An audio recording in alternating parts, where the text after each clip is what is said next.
Retail Horror Stories. Yes, this is the third one in a row with me wearing the same outfit and hair and makeup because I'm sitting down and filming them all at once, if you don't remember. So today is a really crazy one, and this is one of the only stories I remember from my days at Target. I worked there for only a year, and I was I think I was like from the age of 18 to 19, I want to say. Or maybe it was 9. It was from 19 to 20 because right after Target, I left and went to Converse. So let's get started. So when I worked at Target, I did start out in what they call soft lines, which is clothing, obviously. I did like the women's department, and I did the jewelry counter. I did, and I was an operator back at the fitting room. Worst job at Target, in my opinion. And so we had this one manager. It was like the STL, the soft lines team lead, and she was such a you-know-what. I freaking hated her. She was so mean, and she was like older. She was like my grandma's age, but she was so mean to me. She was so mean to me. I don't know why it was just me, but it was. Like, she definitely was not a fan of your girl. So I was like desperate to get the hell out of, you know what I mean, soft lines. And so they had some openings in Food Avenue, which is where they do like food, obviously. And like that job was 10 times better than soft lines. Like, a lot of people look at like working with food and stuff like gross and, you know what I mean, whatever, but it was seriously so much fun back there. It was like, if you're working with good people, it's fun. And we had the best Food Avenue team lead. His name starts with N. I literally cannot use his name because it's criminal activity. Let's get started. So I think I transferred over there about 6 months in, and that's actually, let's see, I started in the summer, and I can't even remember when I got transferred over there, but that's actually where I met Chris, my best friend Chris, that I talk about all the time, and him and I clicked immediately. He was only 17 when he started back there. He was just a little baby. He was like, he'd just gotten over having mono and had to like drop out of high school and like do it at home because, you know, mono is like no joke. And so, cause I remember it was like during the school year and he could like work full time, you know what I mean? Anyways, so him and I are like BFFs, you know what I mean? Like, we clicked immediately, and we actually moved in with each other and another dude named Chris, which that's a whole nother story. If you want to hear that story, let me know, because it was insane. So Chris and I are like, you know, like this, and there's another kid back there, and his name starts with M, and he was really cool at first. He ended up getting way crazy obsessed, like, not to be like weird or anything like that, but like he was obsessed. Actually, I will do that story because you guys are gonna die over that one. So anyways, so there's 3 of us back there, and then there was another girl, but she ended up leaving by the time this all went down. So our, you know, team lead, whose name starts with N, he was the coolest dude. Like, he was just so chill, and he was funny. Like, you wanted to go to work if you worked with him, you know what I mean? Like, he just made everything go by super quick, and he appreciated like hard work. Like, he made you want to do good, you know what I mean? Like, he was just one of those managers that you love to work for. And you know what I mean? Even working with food, like, you didn't care because you were always having fun at work. And we worked right next door to Starbucks. And so, you know, Chris and I, when we were living in this apartment, him and I were so broke. Mind you, we're working, you know what I mean? Like, minimum wage, like really stupid hours. And, you know, Target has all those things with like, you can't work 6 hours without taking a lunch. And if you work more than 8 hours in a 24-hour period, you cannot work 8 hours. Otherwise, it's considered overtime. And so if you close one night, you couldn't come in and open. You know what I mean? Otherwise, it was overtime. Like, they did not want to give you any extra money. So anyways, I don't remember where I was going with that. Oh, we were like super, super broke. And so we would literally take like pizzas home at night and like nachos and like the really yucky, gross food. We would get free Starbucks every day. You know what I mean? Like, it was a bomb job. It was bomb because we could eat at work, you know what I mean? Because we had 0 food at home, and it was just like a really, really good job. And so this is where stuff gets crazy. I don't know how it happened or how he did it, but one day, you know, I'm opening, and I'm pretty sure Chris was there with me. I can't remember. And we were opening, and, you know, we had a loss prevention guy, Dan the booty man. Ooh, he had a nice booty. Mind you, I'm like 19 years old at the time, so, you know, he was cute.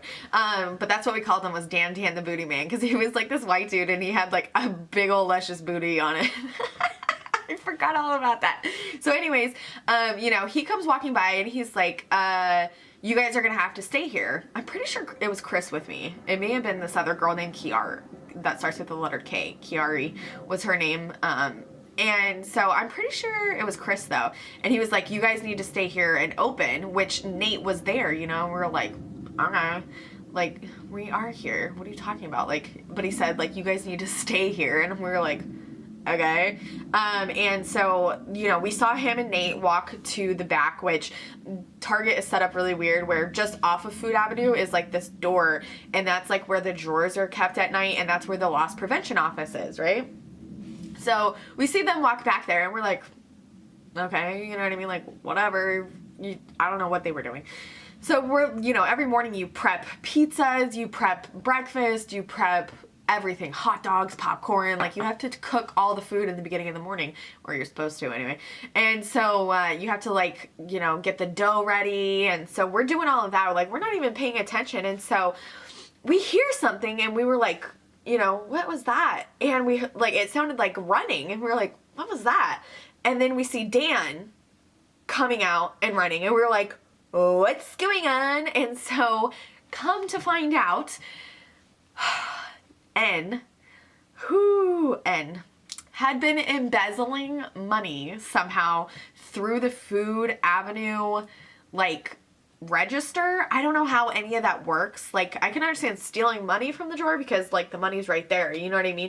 But he was embezzling it somehow, and it was like thousands and thousands of dollars. So what had happened was, we got, like, the story after the fact.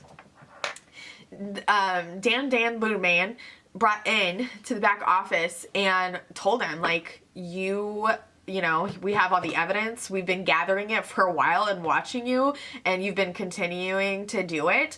The police are on their way, and, you know, this, and that. So after he tells him that, he, like, stepped out of the office to do something, like maybe go call the police, or I don't know.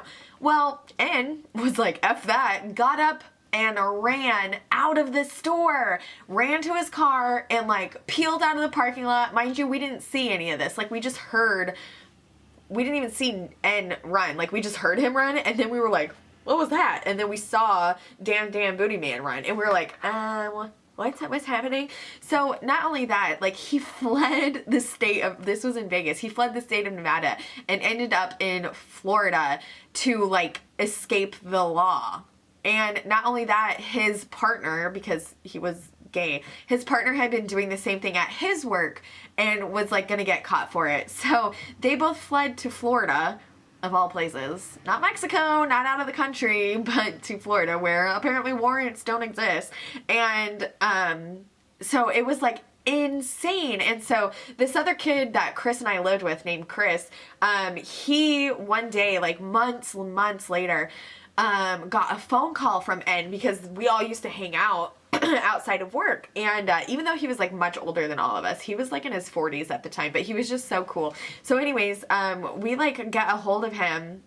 He had called Chris, like, months and months later, and, you know, we told him, like, we don't give a shit what you did. Like, not that we didn't care what he did, but just, like, you know what I mean? Like, it didn't make us love him any less. And so we told him that, and he was just like, I really appreciate it, and I'm really sorry. And so after he left, things got insane for Chris and I, because he, like, obviously was fired and whatever, but we lost another person. And so it was literally me, him, and this other girl running Food Avenue every single day. And we got tons of overtime, because I was literally closing one night, opening the next morning, and then maybe would even have to come in for a couple of hours at the end of the day to, like, prep dough and all of that stuff. It was insane how many hours. Like, they were working us so hard. And then we had, like, this new district guy come in from, like, corporate because of what had happened, you know, and was just, like, on our butts because of what N did, like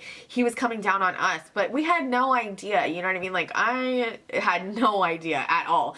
And so I feel like my hair is like being really weird right now. And so, you know, he was just like on our butts. And it's really funny, like how I got hired at Converse was I was in the store.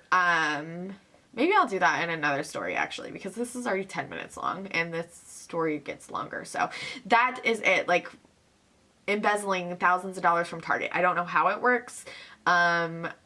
If he was like stealing from other customers, like getting their information maybe, I have no idea. I don't know how it works. Like I've never encountered that before, you know what I mean? Just that idiot-ess at Joann's who like literally stole money out of the store, you know what I mean?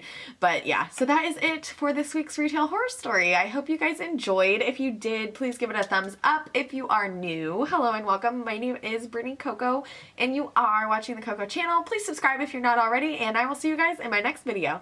Bye! Third week in a row of wearing the same outfit. Alright.